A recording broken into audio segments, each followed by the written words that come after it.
And we should be live. What's going on, gang? Well, right now, nobody has the link as I'm saying this live, but I am going to go put the link right now once we get this is live up and running for sure. Beautiful. We are up and running. We are live. Yes, perfect. Let me grab this link. Let me go put it over into the Sportscaster. Not the Sportscaster, I don't know what I'm saying, but let me go put this over into Patreon, right? Let me go find the post. If you're watching this right now on like the replay, what's going on? Hope your day's going well. But also just be sure to kind of just skip the first 5-10 minutes because I'm getting this link in there. It takes like 2 minutes to kind of get sent to people via email. And then obviously people are going to be getting in after that. I'm early. I'm early right now at 5:08, 7 minutes early just to make sure we're all set up. So link to live stream. So make sure you can just skip like 5 minutes. It's just going to be me sitting here on my laptop. Cool.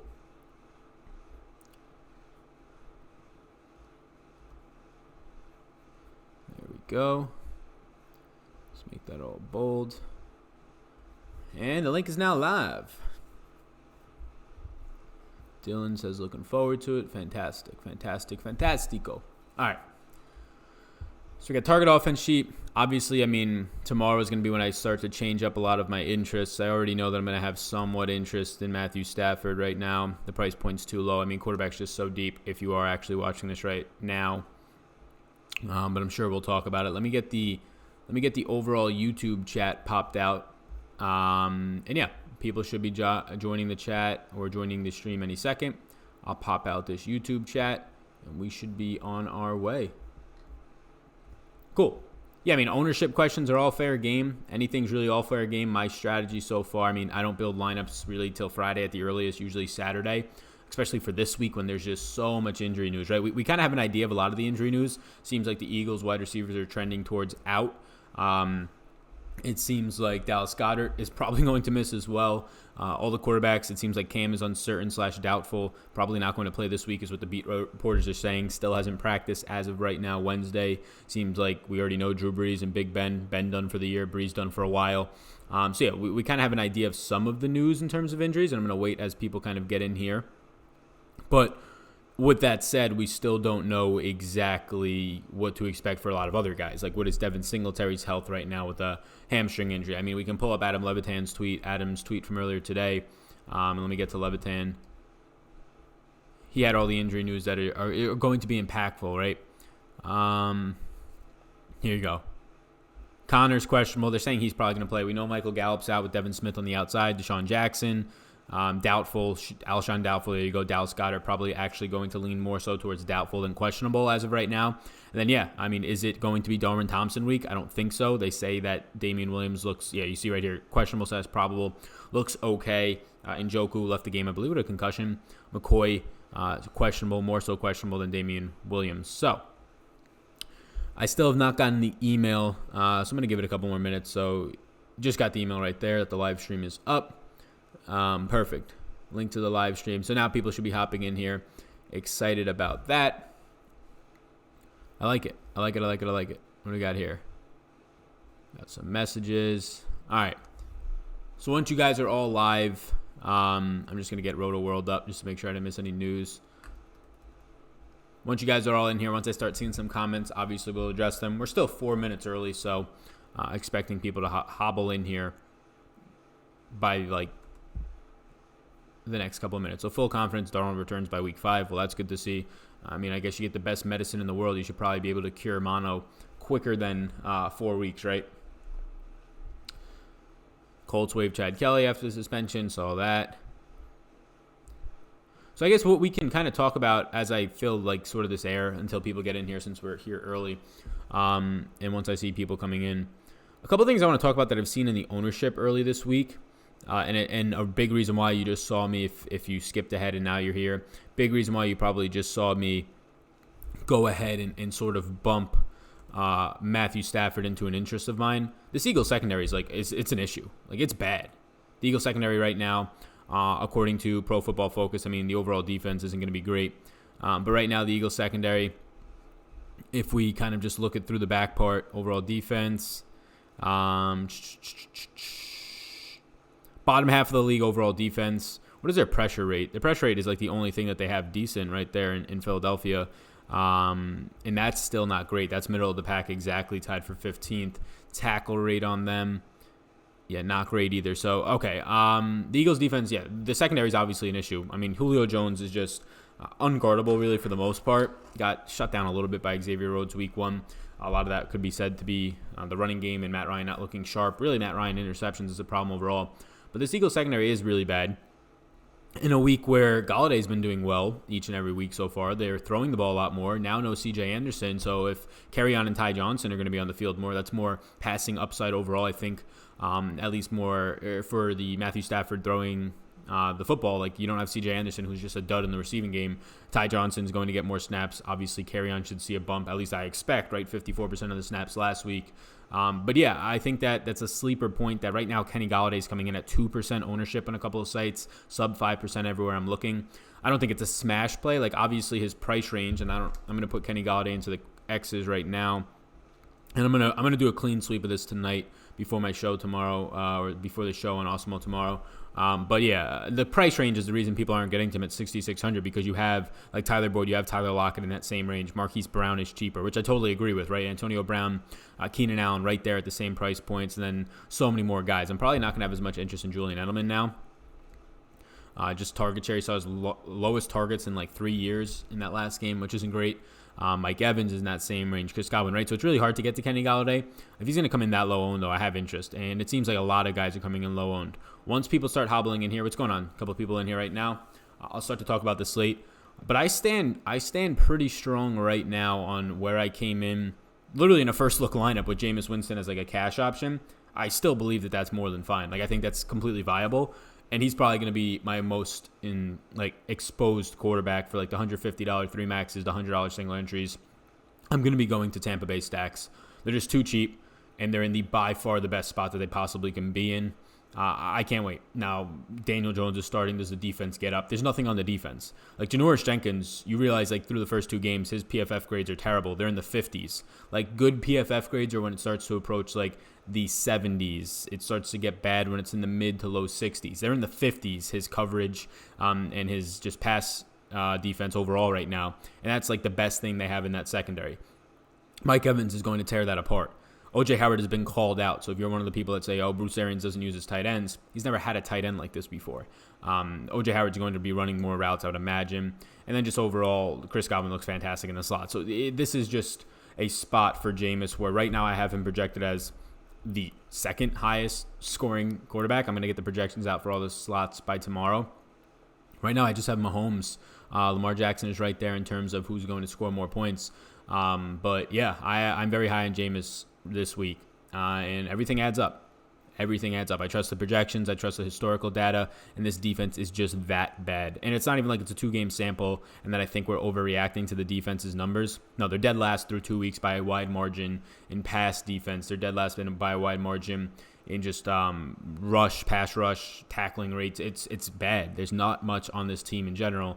The fact that they switched to Daniel Jones to kind of spark the offense a little bit, a mobile quarterback, that's good.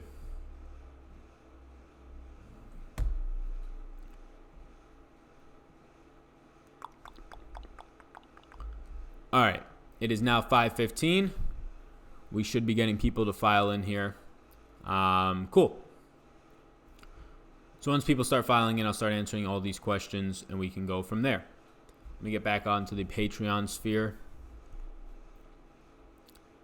And just make sure that the link is out and the link is good and live. Yes, it is. Beautiful. Cool. So who's the one person in? So we got, 2 people in here right now? Feel free to ask any questions. I will be going. I'm just going to start until questions come out now that it's 5:15. I'm just going to start, especially for the people on the replay. Once you come in here, this is going to be very Q&A based, so ask any and all questions that you wish, right? Keep in mind that it's Wednesday. This is a week where we're probably going to be waiting on some injury news, but it seems like we're actually getting a lot more than we expected early in the week in terms of the quarterbacks. We kind of know all their situations right now. Drew Brees going to be out. Big Ben done, just totally out for the year. And then Cam Newton likely, he's questionable / doubtful, likely done. The main pieces to watch are sort of the Chiefs running backs, Damian Williams, LaShawn McCoy. Devin Singletary is something to watch. I don't think it matters all that much this week, but it definitely makes Frank Gore a little bit in play. And honestly, I hope Devin Singletary, I like him in season long, have him in a lot of spots. But if he doesn't play this week, I hope people jump on Frank Gore because that's a great spot to not get to, in my opinion. Let other people go to that ownership. If anything, TJ Yeldon just takes over the Devin Singletary role for a week or two, whatever it is that Singletary has to recover. Usually these hamstrings, especially for running backs, are a problem. But let people do that, thinking that Frank Gore is going to take 100% of the carries at 36. Yeah, right. He's going to be getting probably the same workload. Like Singletary saw 70% of the snaps week 1, and then Singletary gets hurt and only sees like 30-something% of the snaps week 2. I would expect this to be a split with TJ Yeldon getting more work if indeed Singletary's out. So I'm not jumping on Frank Gore if that ends up being a question. Right now, I kind of did the first look at sort of picks yesterday. I'm gonna break down and analyze it a little bit more. And once people start filing in here, we can go from there. Let me make sure that link actually takes people to where I want them to be taken. It should. Okay, that's taking people there. That's not what I want. This is what I want. This is the link that I need. Well, that would be the issue. Let's do this. Let's hyperlink it. Confirm it.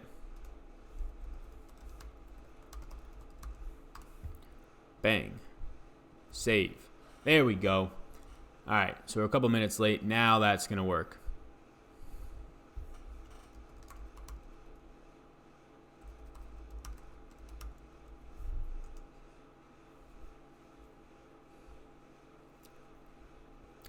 Beautiful. Yeah, Jason was looking for the link as well. That's what I figured. People were going to be looking for the link. My bad. My bad, gang, on the replay. Skip ahead now. People are going to be coming in. Beautiful. So now this link should take people right to me. Beautiful. Great. I like it. This should not be monetized. I don't need no monetization on a Patreon screen. All right, great.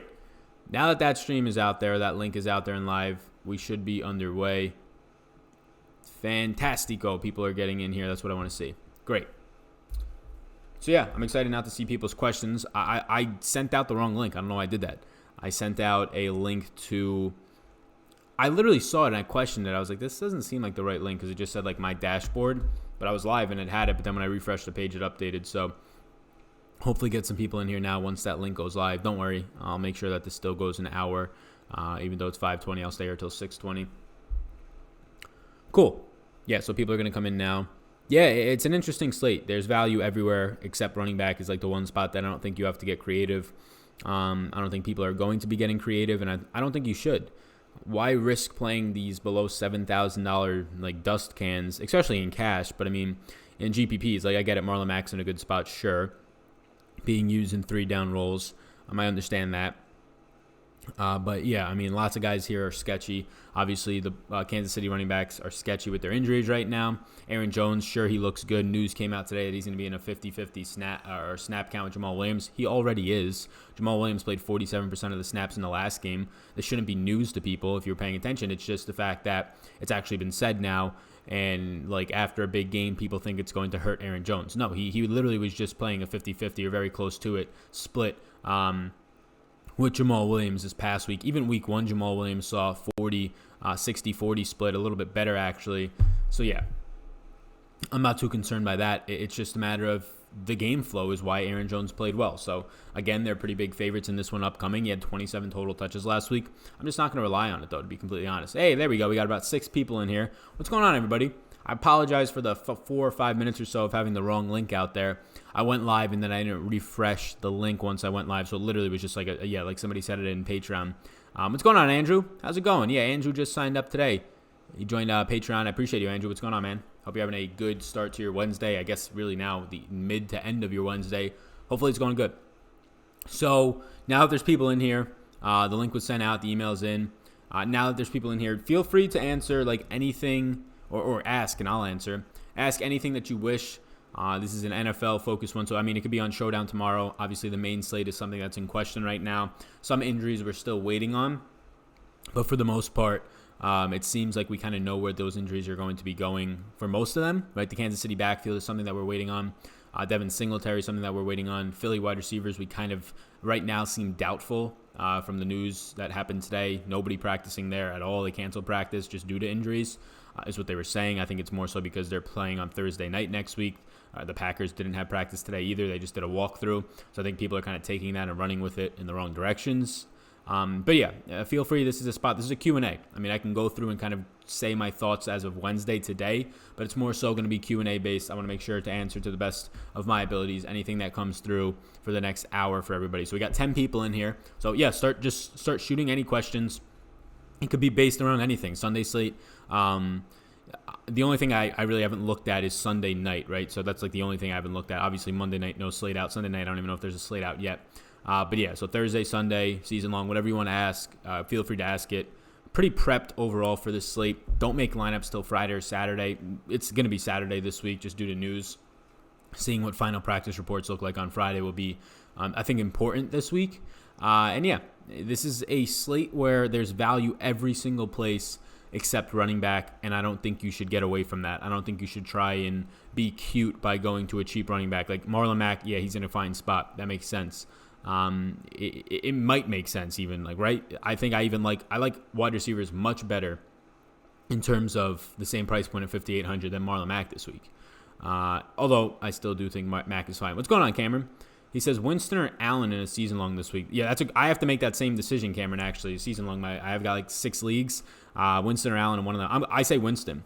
Look, they're both in fantastic spots. I right now have Winston projected for about 3 more fantasy points. I have Winston projected as my second highest quarterback this week. And that's not just me bumping his projection. Like, that's what it comes out to. And when I baseline that around the industry, after I do my projections, I'm a little bit higher than most, but not by much. Like, Winston is going to project out extremely well this week. It's not even close. Winston's spot. Here's the thing about Jameis Winston this week, and everybody giving me slack on my first look lineup, a couple people on YouTube. I don't know if people are just so, I guess the word is like, you're anchoring on what happened week 1 from Jameis Winston. Yeah, he looked terrible. That whole offense did. One of the pick sixes was O.J. Howard deflecting a ball. One of the fumbles that got credited to Winston was just a really bad snap by the center, and it wasn't his fault at all. So even that was skewed a little bit. But yeah, he looked bad week 1. I mean, I'm trying to clean it up a little bit, but not too much. He looked fine week 2. They only threw 25 times. They ran over 30 times. That usually doesn't happen in that offense. I think he looked fine. He averaged over 8 yards per attempt. That's fantastic in terms of the completion. So yeah, I thought he looked good in week 2 on Thursday night on a short week. Now he has the best matchup in the entire league. Like, Miami's bad, right? The Giants rank worse in everything. Janoris Jenkins is not a good cornerback. Look at his PFF grades for the first 2 weeks. He's ranking in the 50s. So yeah, Jameis Winston this week, I said it before, I kind of sent a new link out, and I was just on here for the people that want to watch the replay. Janoris Jenkins is a bad cornerback. There's no other talent out there. Mike Evans is going to eat up Janoris Jenkins. There's nobody to guard Chris Godwin, especially when they go 11 personnel in the slot. I really, really like the Bucs this week in general, and I really like that offense. Like, in Jameis for sure. So I go Jameis there, Cameron, although Josh Allen, it's very close. Bruce, what's going on, man? He says, what do you think about Carlos Hyde at the flex? So, Bruce, you talking about season long or like Draftkings? Because Carlos Hyde has actually been running really well for the first 2 weeks. Like, I'm not going to say before the season the man was dust. Though season long, it's like okay. I mean, you have to be in a pretty tough spot there, right? Maybe you're in a 12 or deeper man league and have some injuries concerns or something. But yeah, I don't go Carlos Hyde in fantasy. I just don't really see the overall upside there. That offensive line for Houston is terrible. I get it. He's been good early on, but it was also like an almost complete split in the backfield last week. Duke Johnson only saw 1 target, which is odd, but you saw 10 rushes for Carlos Hyde to 9 for Duke Johnson. Like, it's not great overall, the spot for fantasy. I just don't get cute there. Cameron says, stream defenses against the Dolphins. Yeah, it seems like that, right? I mean, I'm not definitely in season long. Like, if they're on a waiver wire this week, Dallas, go get them. I'm not prioritizing Dallas in terms of cash games. I'm not prioritizing them in terms of my actual defense in tournaments. I think they're fine to get to, but they also, what's going on, Marcos? Getting in here. What's up, man? Here's the thing. Last week was a ceiling game against a very bad Miami team, right? 2 pick sixes by Fitzpatrick. Last week was a ceiling game by a defense. Totally understandable that people want to get to the Cowboys. I think it's fine. Like, if you want to prioritize them, sure. I just know that defense is so variant. and trying to project pick sixes, although like Fitzpatrick is a bad quarterback, he'll do it time to time. Same with Josh Rosen. It's tough to do. Like week 1, the Ravens played extremely well. They still only scored like 10 or 11 fantasy points against the Dolphins. Like I don't want to pay up for 10 fantasy points from a defense when there's surely going to be cheaper home favorites in that spot. JP says, do two wide receivers in a quarterback stack go off often, or is that more rare? Yeah, they do. I feel most quarterbacks got to go ham for them both to feast. Talking for big GPPs. Yeah, definitely for GPPs. Don't correlate or don't try and stack in cash. If you land on a wide receiver and quarterback stack just by like happening, like it was happening, you weren't trying to do it, then that's fine. But don't try to go out of your way to do it. But yeah, great question, JP. I always prioritize quarterbacks and wide receivers. If you get a pass catching running back, that's fine, but you want it to correlate. So I always put two wide receiver stacks into tournaments, especially single entry 3 maxes for myself, which I play the most. I put that way over like a quarterback, running back, wide receiver, quarterback, tight end, wide receiver, right? What correlates the most with a quarterback is a wide receiver, the wide receiver 1. What correlates the second most is the wide receiver 2. It's because if a quarterback is throwing a touchdown pass, it's like 10x more likely to be to a wide receiver than a running back. And it's like 4x more likely to be to a wide receiver than a tight end. So when you're talking correlation, yeah, there's a lot more passing yards to go around for the wide receiver 2 on 95% of the teams than the RB1, right? Outside of like Alvin Kamara when Drew Brees is healthy, outside of like Christian McCaffrey and Saquon, like there's not other teams that have that much correlation between their running back and quarterback. Like there's going to be pass catching backs for sure. Like you see Leonard Fournette running the top 5 routes in the league right now. That's crazy. Le'Veon Bell running the most routes in the league at the running back position and up there in terms of top 10 for the entire league. But yeah, I think it's not rare at all. I think the best stacks to do, I personally only do really game stacks. I'll go quarterback, 2 wide receivers, run it back with a quarterback, or run it back with a wide receiver and or tight end and or running back on the opposite side that will catch the ball.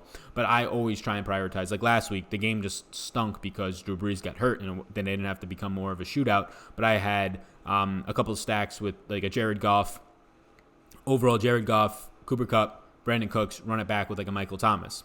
Something like that. Like I try to get to all the wide receivers that I can. This week I'm looking at things like get to Jameis Winston, get to Mike Evans, get to Chris Godwin, which is a cheap stack. Like you don't have to pay $7K for a single player in that stack. That's very rare, right? Last week in that example I just gave you, I paid $8K for Michael Thomas, right? And I paid a decent amount for Brandon Cooks. So yeah, what I'm going to be looking at as of right now, again, it's Wednesday. There's like 4 days till I have to make a final decision on this, 3.5 days, whatever it is. I'm looking at a lot of getting, especially if his ownership is going to stay low. Like the projection I have on Winston right now is fantastic. So I have Winston.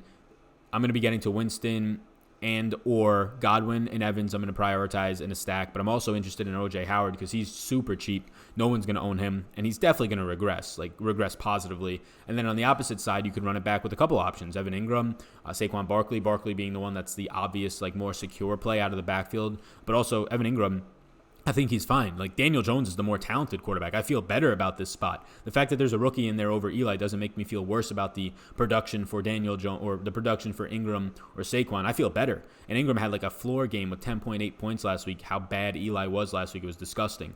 So yeah, and Ingram's obviously cheaper at 5,200. So I think to answer your question, JP, yeah, 2 wide receivers is the place I go the most. Cameron says, Winston for cash or just GPP play? I think he's fine for both. Like that might be bold to say he's fine in cash because he's such a like variant quarterback. But here's the thing: like coming into the season, Winston was a lot of people's, for good reason, in this offense on their Arians with no real running game. Like a lot of people's favorite outside of like the Mahomes and maybe even some of the Lamar Jackson for the Sharp community. He was a favorite to be like the best quarterback in that offense, right? The best quarterback in the league for the most part for fantasy, getting taken in like late rounds at just great value. I don't expect him to just become a dumpster fire. Week 1 was bad. Week 2 was good on limited passing attempts. You probably got 33%, at least 33% less pass attempts last week than you're probably going to see out of Winston per week, right? He only threw 25 times. I expect that to be over 30, closer to 35 each week. So yeah, I think he's definitely, he's fantastic for GPPs at that price point, especially if people want to still stay away from him because of week 1. But I think he's fine in cash too. I mean, the price point's so cheap that if he does throw 2 picks, like I don't care if he throws picks, just get yardage. And this defense in the Giants is just so bad. It's terrible. The total right now is 27.25 for the Bucks. People are just ignoring what's happening here. That is the third highest total on the slate right now, only behind New England against the Jets, only behind Dallas against Miami. Like, the Bucks total right now against the Giants, yeah, it is higher than, or actually it's the fourth highest. It's behind KC, but it is higher than Baltimore in that shootout type game. It is higher than Detroit or Philadelphia against Detroit. It's higher than a lot of spots. The Rams against Cleveland, which is surprising. So fourth highest total on the slate. I think people are overlooking this. Maybe by the end of the week, they'll get back on it.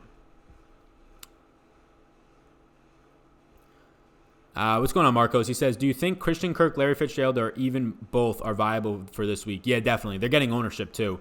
The last time I checked, both Kirk and Larry Fitzgerald are both over 15% owned, pushing 20% owned, honestly. Yeah, people realize it. People realize that this Arizona team is playing extremely fast. Like, if indeed Cam Newton didn't get injured this week, like, check this out.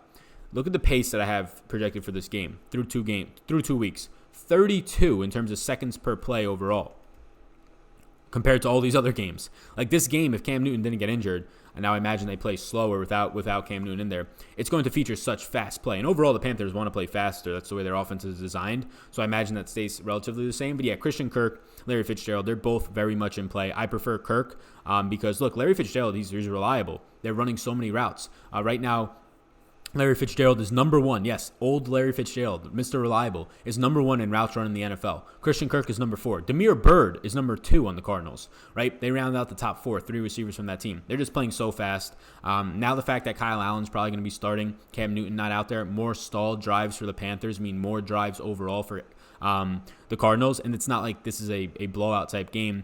It's right now a 1-point favorite for Arizona. I imagine that line moves if indeed we get Cam Newton ruled out, but not by much. So Christian Kirk, Larry Fitzgerald in fantastic spots, but they're finally going to have ownership on them. I do think Christian Kirk is the better play there. Eli Manning just completely sucked now, or is it because everyone is injured? I mean, it's a little bit of the fact that, like, Golden Tate's suspended, Sterling Shepard in the concussion protocol, Corey Coleman tears his ACL in the preseason, so, like, your top 3 receivers are literally down. Cody Lattimore gets hurt last week. Your top 4 receivers are literally down, but it's still Evan Ingram and Saquon there. Like, they are probably, either way, your top 2 targets in the receiving game anyways, so it's very partially the fact that there's some injuries, but it's by far that Eli's just terrible now. Like, look, I get it. Eli did good things for the Giants, but he's bad. Like, look at every single stat out there. Eli, he averaged like 5 yards per attempt in that last game. 5 yards per attempt is putrid. It's terrible. He looked terrible. He's not even mobile. Like, the fact that they don't have many good wide receivers out there, so trying to get extra time for those receivers to get open. The guy's not mobile at all. Like, he has 3 seconds, dump it off to Saquon. He made Evan Ingram, who was open on multiple plays last week, just have a terrible week. Like, he missed him. His only 2 incompletions to Ingram were both plays where Ingram probably has like another 50 yards in that game. So, yeah, I mean, Eli's just terrible right now. What's going on, Bama? How you doing? Oh, wow, didn't know they were so high owned, says Marcos. Yeah, so right now, Christian Kirk's at like 15% or somewhere in there, hovering in like the 15% range on like all these sites I have pulled up. And then Larry Fitzgerald's actually higher right now. But Larry Fitzgerald, like, his yardage, yeah, he's looked good, right? 100 yards in 2 games now. But he's got like 2 receptions for 100 yards. So a lot of his yardage is coming from 2 receptions, whereas Kirk is getting like 20-yard reception after 20-yard reception. So I think they're both fine. I much prefer Kirk. I actually think Kirk has a higher floor, which sounds weird. With Fitzgerald, though, a lot of his production coming on 2 catches, and by far Kirk has the higher ceiling.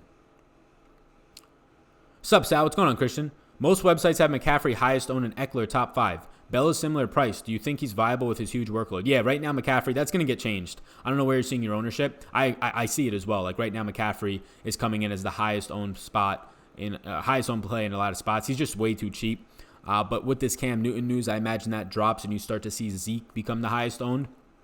I don't get away from Eckler. I don't care what Eckler's ownership is. The guy's going to see 20-plus touches, and he's just so good. I mean, it's tough for me to even think that Eckler doesn't have 5 catches a week as long as Melvin Gordon's out. So I love Eckler at that price point. He's too cheap. I don't pivot from Eckler to Bell.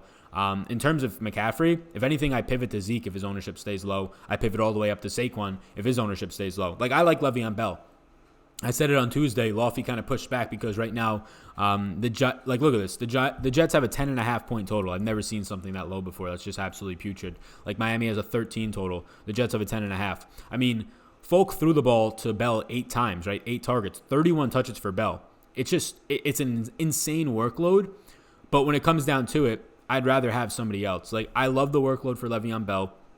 but he has to rely on that. Like if Bell only ends up getting 20 touches this week instead of 31, he's going to have to be so efficient on those touches. The offensive line isn't great. Nothing's great. Like they know to stack the box against Le'Veon Bell or to just absolutely crash on him. Chris Herndon's still not there. Who else is scaring you? Like old man Demaryius Thomas isn't. He only played 10% of the snaps last week. Robbie Anderson on the outside is like the best threat, but do we really think Luke Falk can get him the ball? Like Falk looked good if you looked at his box score, 185 yards or something, but like 80 of those came at the line of scrimmage to Le'Veon Bell and like tight ends. So yeah, man, I like Le'Veon Bell's workload. I don't have his overall touches projected yet. It's going to be somewhere like around the 23, 24 range, and you're probably going to see double-digit targets in the air. But don't you think, and this is me just saying it out loud, not you specifically, but like it's obviously a terrible game environment. He has to get it through the air. I just don't want to rely on that as much. I think the price point is too cheap for what he's going to get in his workload. But Bill Belichick is like the master of taking away your best player, and he's done it. He just keeps doing it. I think this is a very bad spot for Bell, and a 10.5-point team total is just disgusting. Are the Cowboys chalk? I'm late joining. What's going on, Bama? I mean, yeah, they're chalk. Yep, Amari's chalk. Top 5 ownership right now everywhere I'm seeing. Zeke coming in the top 10 in ownership. Probably should be rising later in the week. Dak is going to get ownership for sure. Top 3 quarterback right now in terms of ownership. But, yeah, they're chalk. Devin Smith at his price point will get ownership for sure. Yeah, the Cowboys are chalk. Is playing 2 Chiefs receivers in the season long viable? Hardman and Robinson. I would definitely play Hardman. Robinson's seeing snaps, but, like... yeah, I think it's viable. Yeah, for their total at 31, it's viable. But here's the thing, like Sammy Watkins had 13 targets last week. That's going to continue to stay in terms of like around the double-digit mark. He's going to be getting in the end zone. Like Robinson is fine, but like what else do you have on your bench, Cameron? Because it's a scary spot in terms of, especially DFS, like it's a really good spot because of that offense. And like Robinson right now is the 2A, 2B with Hardman. Hardman's definitely the better receiver though, talent-wise, and just overall upside in that offense. But I do think it's viable for season long. It definitely was last week. $2,300 Steelers defense looks tempting in GPPs. Yeah, the price point's cheap, right? The price point's cheap, and you get Jimmy G. Jimmy G looked good last week. Like, this is going to be the test-it week for the 49ers. 49ers come in right now as a 25 total. Steelers are underdogs on the road, so it's really not a spot that I try and get defenses, if I'm being honest, though. Like, the price point's cheap, so it's attractive there, but you're coming in as, like, a touchdown underdog on the road. Total opposite of where I try and get my defense. I like to get, if I'm going to cheap defenses, home favorites. That's pretty much it. I don't know what the pricing is on all the defenses right now, but I like home favorites. Yeah. Like the Chargers right now are a home underdog. It's not great that they're underdogs, 3-point underdogs, but they're at least home. Home favorites for the most part score the most fantasy points. Obviously, the ones that are favored by more points, even better. Like you're getting Dallas this week against Miami, favored by 21.5 points. Clearly a fantastic spot for the defense. Clearly, you have to pay up for it. Cameron Burke says, I have Deebo Samuel on the bench. Yeah, Deebo looked fantastic last week. You saw a lot less snaps, but when he was on the field, they were using him. I actually like Deebo over Robinson, but either way, it's very close, just because you do have Hardman in there. But there's definitely enough to go around it. If Mahomes is going to throw 40 times in this game, you're going to see, 10 targets to, like a combination of 20 targets to Kelsey, and if you have to quickly, project out 20 targets like Kelsey and Watkins, you have 20 targets left over. You're probably seeing 6 to the running backs, 6 to 7 to the running backs. So you have 12 targets left over for Hardman. This is if he only throws 40 times in a game that should have a lot of passing and a lot of back and forth. And then if you have just 12 targets left over for Hardman and Robinson, you say 3 targets just go to random players. That's 5 targets for each of them more times than not. So yeah, it's just, what do you think? Do you think both of those guys on 5 targets each can do something? I definitely think they can in that offense, right? Their targets coming from Mahomes are worth a lot more than other teams. But in season long, I think I just go Hardman there. No Sony Michel love, says Jay. Yeah, not right now for me. Look, I get it. This is the thing with Sony Michel. They said they were going to feed him, but through the first 2 weeks, all we've seen is the Patriots be in fantastic spots so far. And I have all the stats updated. They're on Patreon. You guys can check them. I just have to put the tight ends up, actually. I was working on that. We've seen the Patriots just dominate, right? The Steelers week 1, blow them out by 3 touchdowns, 4 touchdowns, whatever it was. Obviously just destroy Miami last week. And still, Sony Michel just not doing anything to really warrant being in my lineup at $6,000. He's clearly, there's 2 other running backs back there. Now AB being there is going to take targets away from everybody on that team. Sony Michel already not involved in the receiving game. And when you're telling me that Sony Michel right now is barely cracking 100 rushing yards through 2 weeks, 1 touchdown on the ground, after his team has, like, what is it? What is their, like, overall differential? Like 90 to, like, 10? Something like that, the Patriots? And Sony Michel is barely touching 100 yards in the year? Yeah, that's worrisome. I can get you his exact yards, I think. Week 1, he only had, like, 15 yards on, like, 14 carries. Just disgusting. Like, he's getting the attempts. He's not doing much with them. So it's worrisome. And here's the thing. Like, he's not a pass-catching back with upside. The total is clearly amazing for him. Can he go for his, like, what seemed like last year, every time at low ownership, 100 yards and 2 to 3 touchdowns? Wow, Packers send Trevor Davis to the Raiders? What? That came out of nowhere. Wow, I'm a Packer fan, so he gone. But yeah, no love for Sony Michel right now. I mean, maybe you can put him as an X just because of the environment. But I think it's just so worrisome that, like, he's touching 100 yards through 2 games when your team's up by, like, 20 in each of the games and they're still not relying on you that much. For DK, you've said not much under 7K. Is Mac viable this week at the flex, says Bruce? Yeah, Mac's viable. Mac is, like, the only guy, and I have him right here, right? So not much under 7K at all, but the only guy that I have below 7K that I want as a yes is Marlon Mack. He's running a lot more routes. He's on the field on third downs a ton right now. I mean, he's out snapping in terms of just routes run. Like, Hines is getting some targets and stuff. And when I looked into it more, Marlon Mack's running more routes out there. So that's favorable against Atlanta. Now, does him running routes actually start to pay off? Hopefully, right? But yeah, his success rate is up at 55%. He's getting the touches overall so far through 2 games. He had, I think, 20 touches last week, 19 the week before. So he's looking good. He's looking fine so far. Yeah, Marlon Mack playing on 72% of the snaps. He's fine at his price point for sure. And this is the big thing. Look at this. Only facing an 8-man front 6.6% of the time so far this season. It's only 2 games, of course. But obviously nobody's, like, terrified of Marlon Mack, which means when he's running, he has soft coverages against him and soft fronts. So I do like that. This is something that's concerning. Time spent behind the line of scrimmage. Marlon Mack right now is leading all backs for the most part outside of, like, small samples on Tony Pollard. But time spent behind the line of scrimmage, Marlon Mack's hesitant is what that's showing you. Now, it could mean also good things, right? It could mean that he's patient, sort of like Le'Veon Bell is going to spend time behind the line of scrimmage. You can see here Le'Veon Bell's is 2.94, which is well above average. But when Marlon Mack is doing that, maybe it's not patience, right? We know Le'Veon Bell is a patient runner. We know Saquon Barkley is a patient runner. So theirs being that high, I'm not too worried about. So, yeah, for me, Marlon Mack is in play for sure at that price point. So, no Cowboys and Steelers defense for me. Back to the drawing board, says Bama.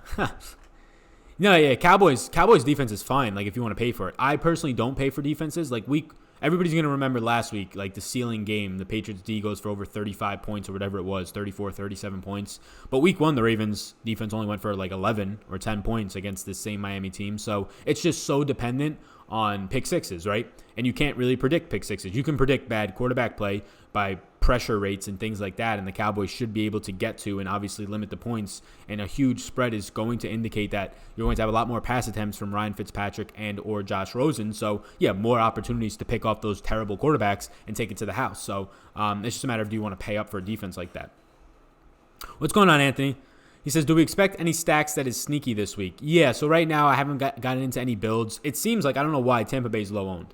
So I'm going to be getting to Tampa Bay, all of them. The stacks of Godwin, Evans, or O.J. Howard even, but with Jameis for sure. Run it back with an Evan, Ingram, and or Saquon Barkley. I like that stack for the team total of, like, the 4th highest in the slate. I think the Lions are a sneaky team total against the Eagles secondary that just looks putrid. And we can start to get up some of the and where I would go there is really like I think it's tough to get a full stack there. Like, it's a Galladay and a Stafford, so like a full game stack seems tough with the Lions in my opinion. I think you're getting pretty thin. You can go to Danny Amendola. Should be used more in 11 personnel this week than he was last week. Had a terrible matchup last week against King, but Amendola is just not going to have a ton of snaps, so I don't feel comfortable with that. But yeah, we have to see where the ownership pans out. Like, right now, only initial runs on ownership are out there. So it's going in terms of, like, sneaky, like, low-owned team stacks. Right now, it's seeming like Tampa Bay is just going totally overlooked. Hopefully that stays the same. But I'll be getting to Tampa Bay. I do think getting to Buffalo, and not in terms of a team stack, but a Josh Allen and a John Brown is fantastic. John Brown not just running deep routes, but overall just running all types of routes right now. And this matchup for Buffalo against Cincinnati is so good. I mean, we've seen Cincinnati struggle since last year. Got torched last week by San Fran. But I'll know my stacks like more so later in the week, and definitely can hit on that and touch on that. How's the ownership on the Chiefs and Ravens game? Yeah, it's up there. Like, all the skill position players in terms of the Chiefs wide receivers, they are all gaining ownership, especially Sammy Watkins, which I was hoping. It's going to be lower than last week just because he let people down, but it's still up there. Right now, ownership on the Ravens side of the ball, Lamar Jackson, in terms of ownership for quarterbacks, is never usually high, but he has ownership. Mark Andrews has a ton of ownership. So right now, the most chalky players are Mark Andrews and Sammy Watkins from that game, as you would expect. And Marquise Brown is picking up ownership more so than I would have expected, as he should. How would you leverage this slate this week, says Anthony.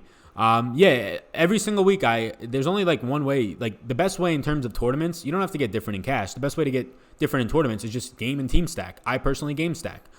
So last week I was running game stacks in I actually didn't run in my main lineup in GPPs. I went Josh Allen with John Brown, and then I got a lot of I got Brandon Cooks and Cooper Kupp, which paid off. Needed that Cooper Kupp touchdown at the end. But in terms of like game stacks for last week, yeah, a lot of them got ruined because so many sharps were on the Steelers. Big Ben goes down. So many sharps were on the Rams game. I was on that game as well. And just Drew Brees going down ruins that whole run it back on the other side, have to force and throw the ball. So the best way to leverage the slate is just always to have team stacks and game stacks. Have a quarterback with 2 wide receivers, running back with a wide receiver and or another position on the other team, or 2 wide receivers from the other team.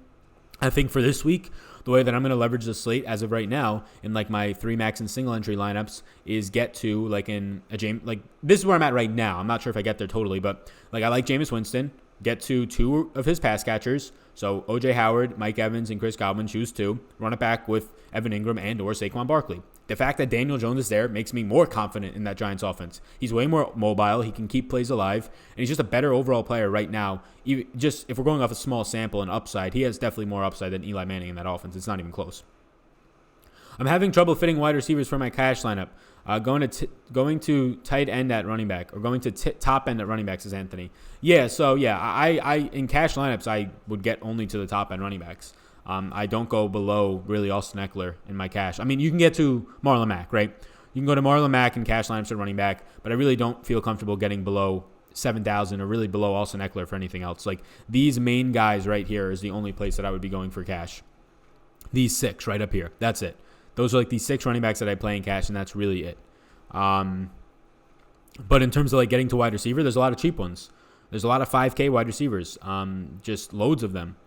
And I have a lot of them on here, right? My early interest so far, John Brown, Larry Fitzgerald, McCole Hardman, Christian Kirk, Emmanuel Sanders. All those guys are at 4,800 to 5,500. Makes it easier. If you're playing Travis Kelce at tight end in cash, well then yeah, it makes it a little bit tougher to get to the top end running back. So that's where you have to make your decisions. Xavier Woods is out for Dallas. I wouldn't recommend playing their defense this week. Yeah, and I saw they just cut Taco. They cut Taco as well. They released him. I wonder if he's been picked up or when somebody very soon should be picking him up. Yeah, I can't believe the Packers sent Trevor Davis. So officially did not practice James Conner.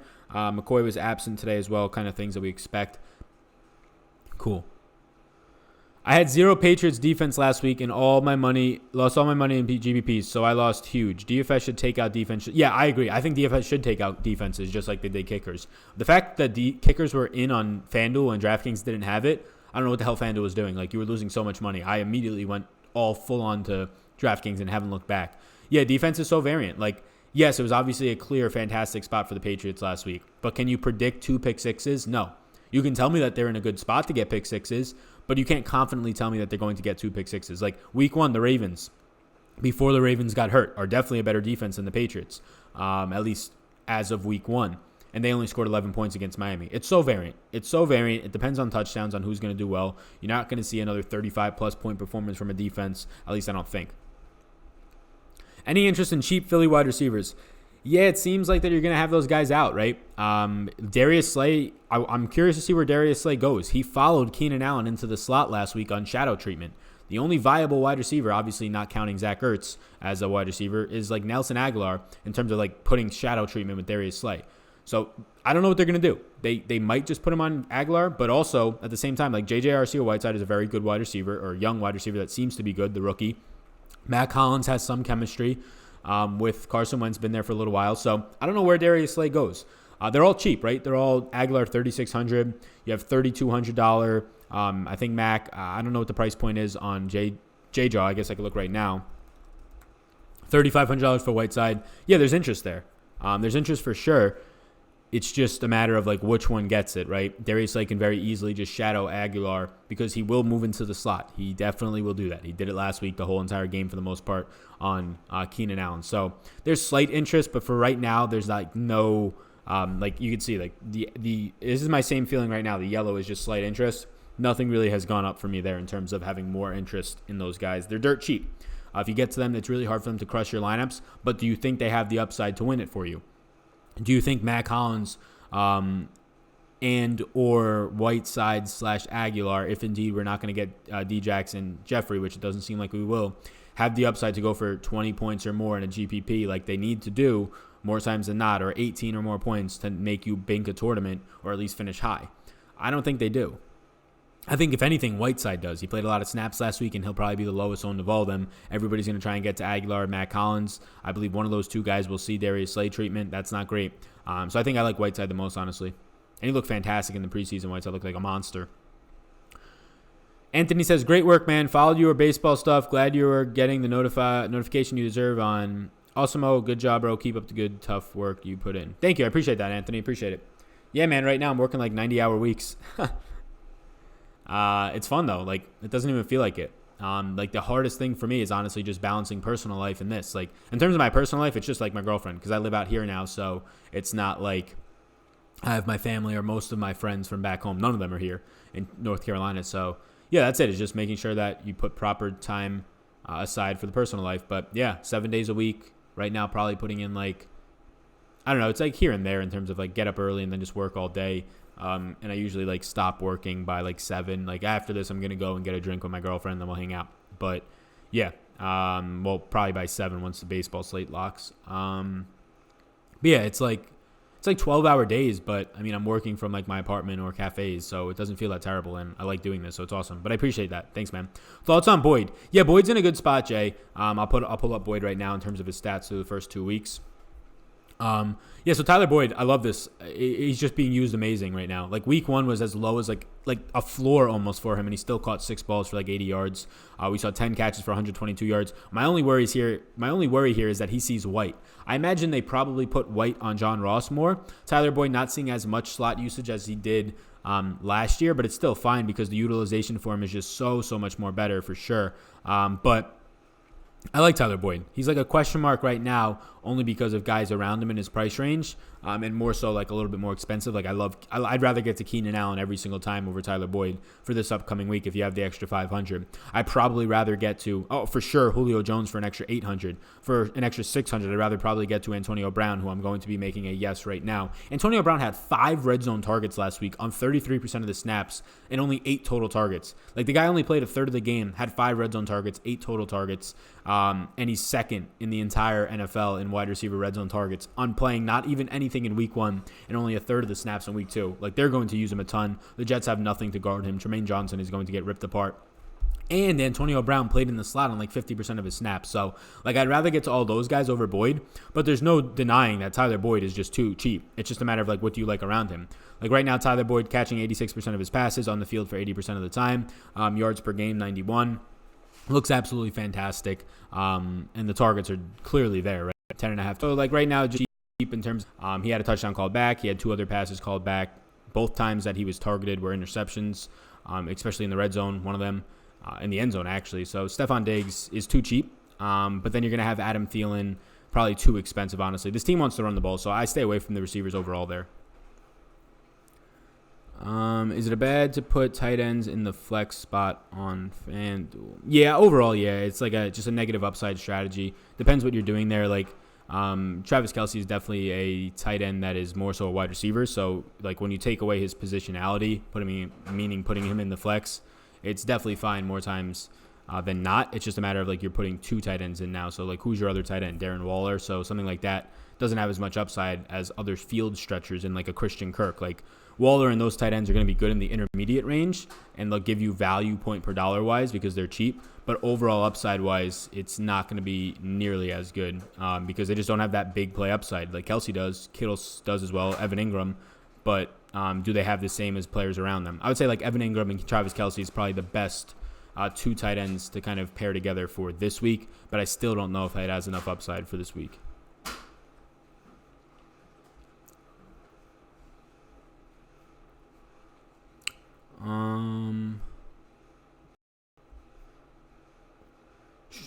I believe DK had kickers when it first became a company. Yeah, it did. It definitely did. And then FanDuel took a while to come back and get them removed.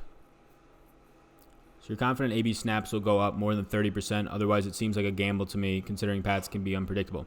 Yeah, they're going to come up. He saw 33% last week in a week where he just didn't have a lot of time to learn the playbook. He definitely knows it now. Like 2 weeks for a player like that, a veteran, to learn a playbook is more than enough time. So I have no concerns. A little bit, I mean, small concerns, right? Like we have to see what actually pans out if he's going to be playing this week. There's always a question mark as well with just stuff over his head. But 30% snap count is going to be coming up. The only issue is that this game can get ugly quick, right? But we saw Tom Brady throwing touchdown passes in the fourth quarter of a blowout in 2 straight weeks, so I'm not too concerned with that.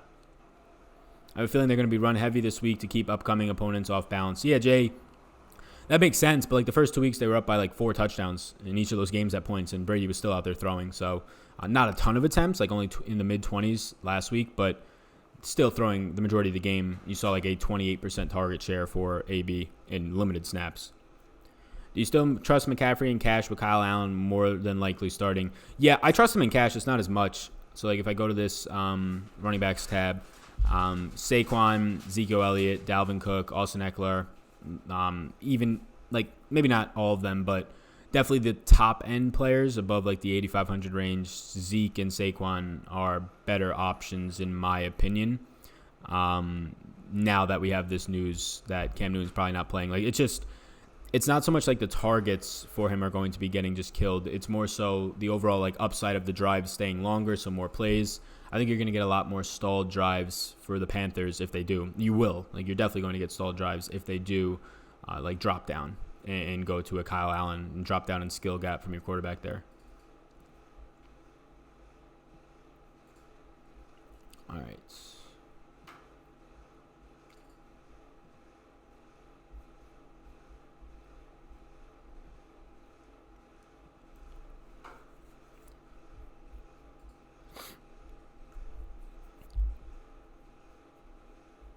So yeah, so like keep a very close eye on. It seems like they don't think Cam's going to be playing this week, and that's a big issue.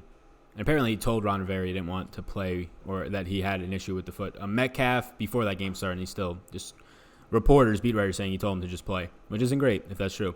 Metcalf says question mark. Yeah, DK Metcalf has looked fantastic through the first couple of weeks. If you look at his route trees though, like on Next Gen Stats, you can look at it for free. And let's try and get that up. I'll pull up his route tree right now. 1 second.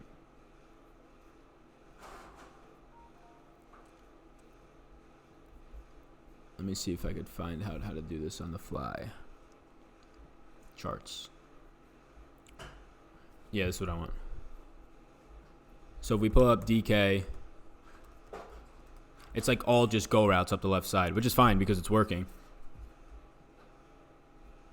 Right now if we go to Seattle. Yeah, look at this. So this is DK Metcalf. It's all just go routes up the left side. Every single thing. Like, didn't line up on the right side once. Didn't slant to the middle of the field. Which, in terms of fantasy, like, upside for the price point, yeah, that's great. Just big plays is what you want to see. So I think DK's fine this week. I think he's going to continue to be fine. It's just, like, I don't know if I get there at that price point compared to other players around him in offenses that probably throw the ball more, in offenses where he's a clear number one, where right now he's definitely a number two behind Tyler Lockett. But I want to see his route tree. I think from the week before it was even the same thing. Yeah, so this was week 2, 3 catches, 61 yards. Look at week 1, same exact thing. Like he has one play where he goes somewhat towards the middle of the field right here, 2, I guess. But yeah, it's just all for the most part. And this is just free on Next Gen Stats. I don't pay for this. But yeah, so DK season-wise, yeah, I think he's fantastic. I would get pieces of him in trades if you can. But for fantasy this week, the price point's fine. Like, we'll go to him. At 4,700, I have slight interest against the Saints. I think, though, with Tyler Lockett probably moving into the slot a lot, he'll probably get Lattimore, which isn't that great.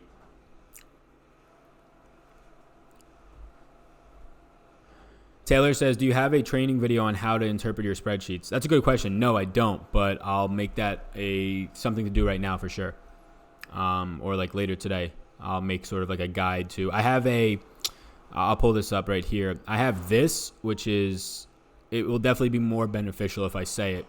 This is just kind of like saying what each thing is in terms of like a definition for them, the abbreviations, but I will make that right now. Let me see if I could add this right now.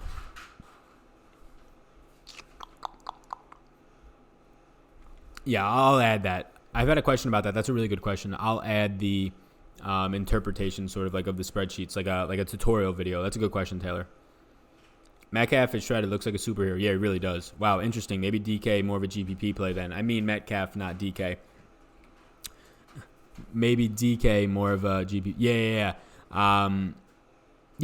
Metcalf, more of a GPP play for sure. Like this is something that I always try and look at, like their utilization. This is all he's being used as right now. It's just like a go down, straight down the field. That's it. Like only line up on the left side, run straight down the field, which is fine because he's getting separation and he's just beating players. Like let's look at his overall, the receiving stats for wide receiver so far.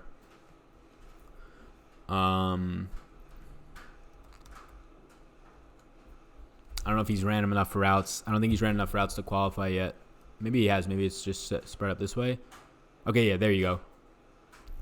So yeah, separation numbers are above average right now. I want to see what is like. Do they have top speed on this page? Catch percentage is okay. Yeah.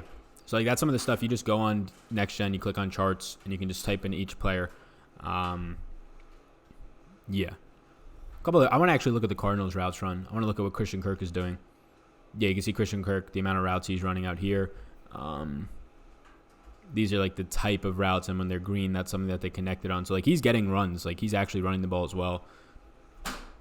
Is it possible Ravens may want to run more? What do you mean by TI, tight end, to prevent a Big 12 shootout? Yeah, the Ravens defense is probably going to be limited once again in terms of like the defensive backs there. Last week they were limited, Marlon Humphrey limited, and then they had Jimmy Smith and Tavon Young both out for that game. So if that's the case, it happens again. I mean, yeah, they want to try and run. Like week one they only threw 20 times. 20 times while Lamar was out there. Then Robert Griffin threw a couple times. But yeah, they want to run. That's their offense. They've been running for 2 weeks. It's just week one they were so effective. 5 touchdown passes on 20 attempts. That's not going to happen again. What do you think of Kyler this week? Low ownership and had thrown for 300 yards both weeks. Haven't even shown off his feet yet. Yeah, he hasn't shown off his feet. He only ran like for 5 yards last week or something. I think he's fine. Right here, I have him as a yes, right? 5,800. As of right now, I have a lot of interest against Carolina. This game, if Cam in, is going to be by far the fastest paced. Even if he's not, it's probably still going to be the fastest pace. And if Cam's not in, you're going to have more just stalled drives from Carolina, which means the ball is going to be in Kyler's hands more. They're only slight favorites, so it's not like this will be a blowout where they run more. And they're lining up David Johnson as a wide receiver a ton. They're not running the ball at all. I know he got hurt last week, so that's a little bit why, and they were down. But this is going to be an offense that just throws the ball. Like 3 of their wide receivers are in the top 4 in routes run. They lead the league by like 35%. Like the next closest team is 35% lower than them in terms of the amount of no huddle they're running. They lead the league in 3 wide receiver, 4 wide receiver sets, and that's not going to change. So Kyler at 5,800, yeah, like went for 349 last week. They're going to throw so many times. This guy's going to throw 40 times a game. So clearly going to start using his legs as well, but even if he doesn't, like the upside is there. So yeah, I think he's fantastic as a GPP play. The only issue is like the ownership's coming up. It's not even like a sneaky play anymore. If you stack them, they're fine. You'll get low ownership, but the ownership's coming up on Kirk and Fitzgerald, both over 15% right now. Is there any one stat sheet I should use for cash? I have a weekly family friends pool for cash. Need to pull out a win this week. It's not on DK. Yeah, so this main stat sheet right here. So the target offense sheet identifies games and just overall situations. But like the main stat sheet for cash, I think you just look like at each position right here. In terms of like a season-long league, you should approach it sort of like cash. Just look at overall attempts that they're getting attempts per game, their snaps, making sure they're on the field, their targets if they're a wide receiver, projected targets, projected attempts, snap percentage, red zone opportunity. This is just all opportunities. Same thing happens when you go over here for the wide receivers. You get snap percentage, projected targets, fantasy points per touch, how efficient they are right now. You see Devin Smith, just such small snaps, so he's getting so much in terms of like the overall fantasy points per touch. More guys like Demarcus Robinson, less touches but so effective with them when you have huge games. So I would approach it sort of like cash. So really just looking for opportunities there. The stat sheet, I would use it the exact same way. Like there's some things on here for GPPs that matter. Like air yards is big for GPPs. Yards after the catch compared to your expected yards after the catch is big for GPPs. Red zone targets is big for both. So that's where I would look, Jeff. So Trevor Davis is gone to the interesting. So he's gone. Practices, okay. Let's check Roto to see if this has changed. So yeah, there's the Trevor Davis news. James Conner did not practice, neither did McCoy. Yeah, no problem. All right.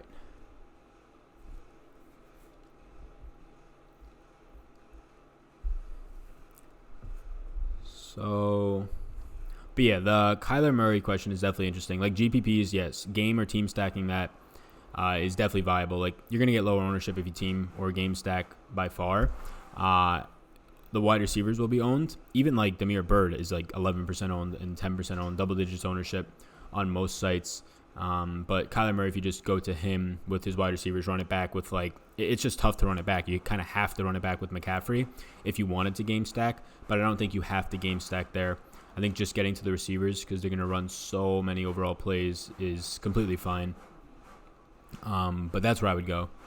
If you're going to play him, just game stack the whole thing or really team stack the whole thing, and then getting to McCaffrey is okay. He'll probably be lower owned once they actually announce Kyle Allen the starter there. But other than that, yeah, it's totally fine. Does Teddy Bridgewater hurt Thomas and Kamara's ceilings? Yeah, for sure. It's not even like just Teddy Bridgewater. It's like the whole idea that there's going to be a lot more stalled drives. So, yeah, I think that him specifically, like he's going to be better than he did in that second half or that majority of the game last week. A big reason why, like, you can't blame a fill-in quarterback for not looking great when there's no game script around him, but there's just going to be stalled drives. So I think it hurts Kamara way more. I think it hurts Latavius Murray probably the most, like already a guy getting limited work, now even less. But Teddy Bridgewater, yeah, right now, it's not really too much of him.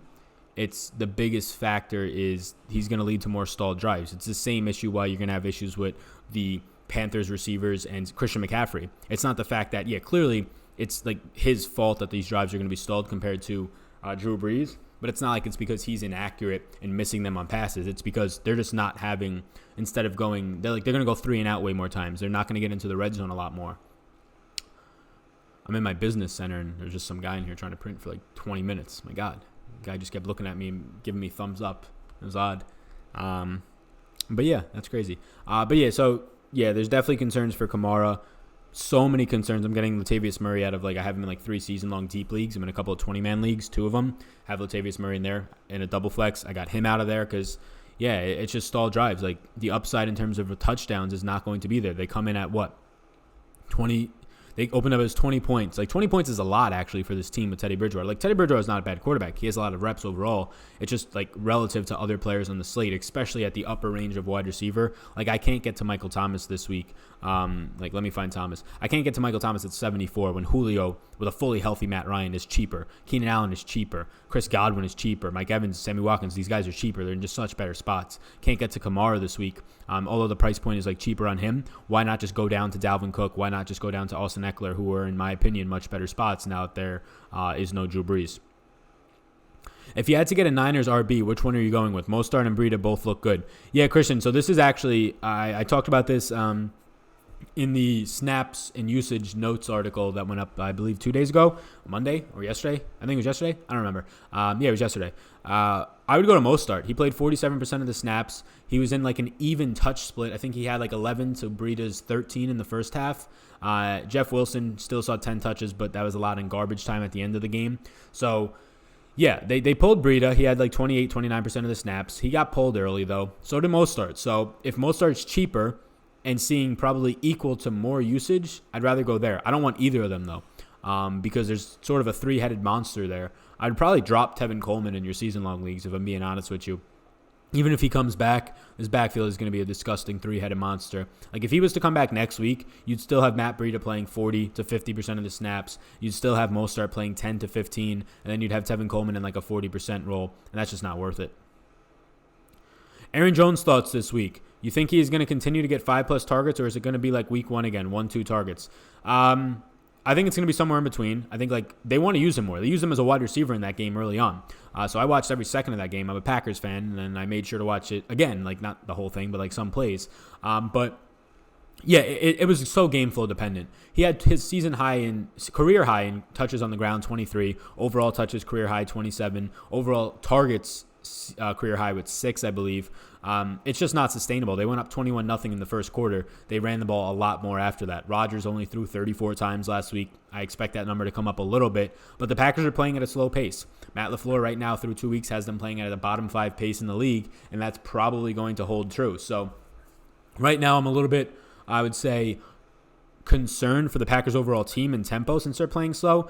Aaron Jones is a good price point, but like you had Jamal Williams playing 41% of the snaps week 1, 47% week 2, still got 9 carries, 12 overall touches, Jamal Williams last week. The fact that they were up so big the whole game and Aaron Jones was having success on the ground led them to run the ball more. He's a special talent, but I'm just not going to go back there because he just had a ceiling game for his entire career. Like not even just this season. Like that was a ceiling game for the guy's career in terms of usage and overall production. 150 yards on 27 touches and a touchdown overall and 6 targets like you said. He had 29 total opportunities. He's cheap, but he's also coming off of a huge game. Ownership will increase because of that, and he's still in sort of a 50-50 split. Like he played on 58% of the snaps last week, and then he played on 59% week 1. Jamal Williams played 47% last week and 41% the week before. So I love Aaron Jones, like free Aaron Jones. He should be getting all the snaps, 80+%. But I think he kind of falls in the neighborhood more weeks than not of the 3 to 4 target range and falls in the neighborhood more weeks than not of like 16 touches on the ground if they're ahead, which this week they are big favorites, like 8.5 point favorites. So I think it's fine to get back to like it's okay to get to in tournaments this week. I'm just not getting there because I just would rather pay up at more reliable running backs and just go down at more reliable, honestly, wide receivers. Is Falcons offense low ownership? I don't know off the top of my head. Let me do this, right? Let me switch over to. This is only going to be for a second. This weird angle, right? Let me switch over to this, and I'll look at some of the ownership sites. Since you're asking if they're low owned right now, I'll let you know. I do believe that Julio is high owned, but he should be at that price point. The price point just not coming up nearly enough. Oh, some things breaking out there. Let's go to NFL ownership projections. On a couple of these, we'll get these 3 up and we'll source them. Player and stuff like that, but we'll do that on Friday's show. But let's see, Atlanta's ownership. Somebody asked specifically. It's what you would expect, I think. Julio Jones coming in highly owned. He's too cheap by far, right? The matchup is fine for him. Everybody else, though, yeah, low ownership. I can let you know right now that I'm seeing Julio one of the highest owned players in the slate, but then everybody else is in the single digits across all of these ownership sites right now. So yeah, you're getting favorable ownership because if you're playing Julio, it's fine. Getting to Julio at 7,300 if he's chalky, you should eat chalk in the NFL. Like you should not be getting away from every chalky spot. Just get away in 2 to 3 different spots. If I go, all right, so I'm going to do this for like another 4 minutes or so. It's 6:15. I'll go to like 6:20 or so.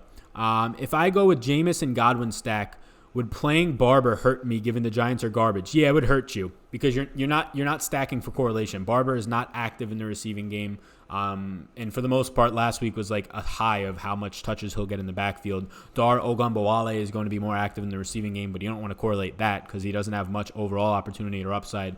So, yeah, I wouldn't game stack with that running back. Can he get in the end zone for 50 yards and a touchdown? Yeah, but there's so much more correlation in playing Jameis, Godwin, and like Evans or O.J. Howard because he's actually throwing to them.